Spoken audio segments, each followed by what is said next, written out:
महाभारत के युद्ध भूमि पर श्री कृष्ण ने अर्जुन को गीता का ज्ञान देते समय कहा था कि ये शरीर सिर्फ एक भेस है और सब कुछ एक है, सब कुछ कृष्ण है। महाभारत के युद्ध भूमि पर श्री कृष्ण के दिए हुए ज्ञान से आज हजारों सालों बाद साइंस ने खोज की है। एक ऐसी दुनिया जो साहित्य के नियमों से परे है, जहां सत्य और वास्तविकता धुंधली पड़ जाती है, जहां एक साथ सब कुछ है लेकिन वास्तव में कुछ भी नहीं। ये दुनिया है क्वांटम मैकेनिक्स की, जिसके राज साइंस आज भी पूरी तरह समझ नहीं पाया है, लेकिन हमारे ग्रंथों में ये ज्ञान कहीं अनदेखा अनसुना रह गया। माया।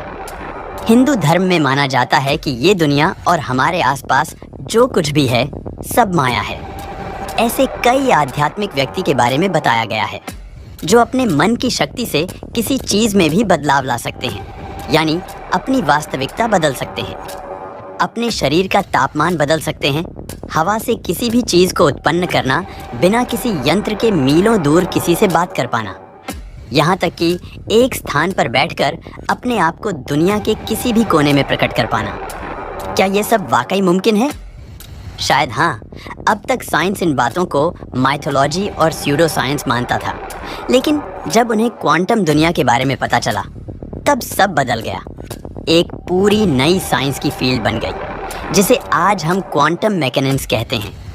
हम स्कूल में जो शास्त्रीय भौतिकी पढ़ते हैं, उसका मानना है कि इस दुनिया में सब कुछ निश्चित है, यानी किसी भी चीज, किसी भी घटना का आकलन या अंदाजा लगाया जा सकता है। लेकिन 19 शताब्दी आते आते कुछ ऐसी चीजें हुईं जिसका जवाब शास्त्रीय भौतिकी के पास था ही नहीं, और यहाँ से शुरुआत हुई क्वांटम फिजिक्स की, जिसे क्वांटम मैकेनिक्स भी कहा जाता है। संक्षेप में समझा जाए तो लाइट और मैटर, एटॉमिक और सब एटॉमिक यानी क्वांटम मैकेनिक्स दुनिया की सबसे छोटी चीज़ों को समझना। किसी भी चीज़ की सबसे छोटी मात्रा, जैसे कि मिट्टी के दाने का भी सबसे छोटा हिस्सा, आखिर ये दुनिया क्या है, यह समझने की कोशिश है क्वांटम मैकेनिक्स। इससे पहले क्लासिकल फिजिक्स को लगता था कि ये दुनिया दो चीज़ों से बनी हुई है, या तो लाइट वेव, जिसे हम एनर्जी भी कहते हैं, या पार्टिकल्स, जिसे कभी हम एटम्स भी कहते हैं। लेकिन जब इन चीज़ों की और गहराई में जाया गया तो साइंटिस्ट ने देखा कि असल में हर चीज़ वेव्स और पार्टिकल दोनों हैं, जिसका मतलब इस संसार में सब कुछ एक है। इसे खोज ने सब कुछ बदल दिया और शुरुआत हुई क्वांटम मैकेनिक्स की। लेकिन कोई एक चीज़ एक साथ दो तरह से कैसे हो सकती है? हमारे आसपास जो कुछ भी है वह सच में है भी या नहीं? इस होने न होने को हमारे हिंदू धर्म में कहते हैं माया। माया का मतलब ये दुनिया और हमारे आसपास का सब कुछ एक कल्पना है, एक भ्रम है। आप और हम सिर्फ एक छलावा है, लेकिन ऐसा कैसे हो सकता है? आखिर क्या है हकीकत? महाभारत में जब अर्जुन को श्री कृष्ण ने भगवत गीता का ज्ञान दिया, तब उन्होंने अर्जुन को बताया था कि उसके आसपास जो कुछ भी है वह सब कृष्ण ही है। इस सृष्टि का हर कतरा उन्हीं का हिस्सा है। वह संसार के हर कण में वास करते हैं। यह सृष्टि, पृथ्वी, प्रकृति, जीव जंतु, सब कुछ श्री कृष्णा से ही उत्पन्न हुई है और मृत्यु के बाद दोबारा उन्हीं में ही मिल जाएंगे।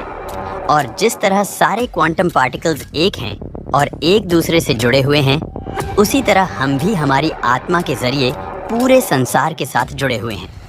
हमारे ग्रंथों में कहा जाता है कि आत्मा अमर है और अनंत है। पृथ्वी और प्रकृति के सारे तत्वों से आत्मा जुड़ी हुई है। इसी को विज्ञान सुपर चेतना कहलाता है, यानी ये पूरी सृष्टि एक ऐसा इकोसिस्टम है जो एक दूसरे पर निर्भर करती है। अब सवाल ये उठता है कि अगर हर चीज़ एक जैसा है तो एक दूसरे से अलग कैसे हैं? पत्थर और पानी को छूने में अलग क्यों महसूस होता है? इंसान, पशु पक्षी, पेड़ पौधे सब अलग कैसे हैं? भले ही हर चीज़ दो तरह से एग्जिस्ट करती हो, लेकिन जैसे ही हम उस चीज़ के बारे में सावधान होते हैं, उसे देखने या महसूस करने की कोशिश करते हैं, सब कुछ बदल जाता है। वे पार्टिकल ड्यूअलिटी टूटकर बिखर जाती है और वो चीज़ एक तरह की बन जाती है। मतलब एक ऐसा कॉइन जिसमें हेड और टेल्स दोनों होते हैं, लेकिन आप उसकी एक ही साइड देख सकते हैं। आप जब भी देखने की कोशिश करेंगे वो या तो हेड्स बन जाएगा या टेल्स। अगर किसी भी चीज़ को देखने से उसकी परिभाषा बदल जाए तो उसकी असलियत का कैसे पता लगाया जा सकता है? इसका जवाब है ध्यान से।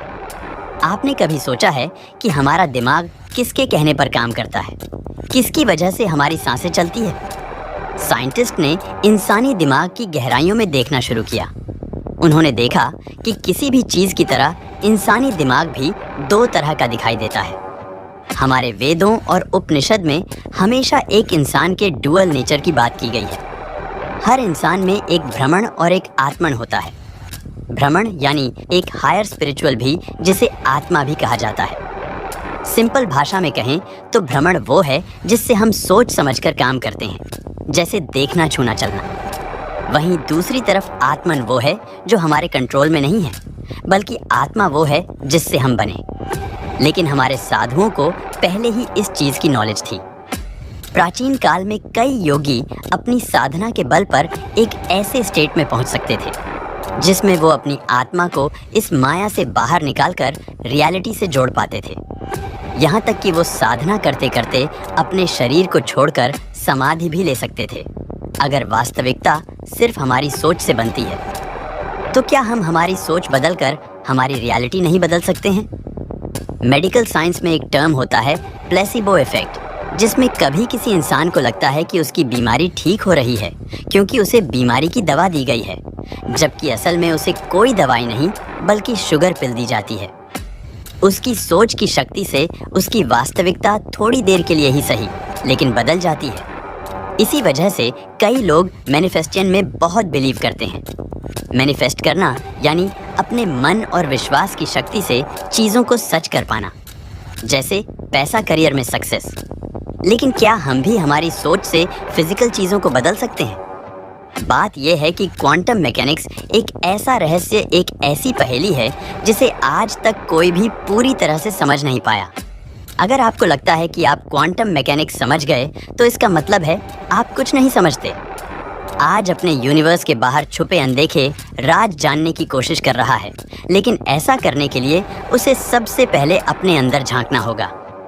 क्वांटम मैकेनिक्स के इस्तेमाल से आज कई सारी चीज़ें मुमकिन हो पाई हैं। मोबाइल और कंप्यूटर्स, MRI मशीन से लेकर न्यूक्लियर बॉम्ब्स, सब कुछ क्वांटम मैकेनिक्स की थोड़ी समझ से मुमकिन हो पाए।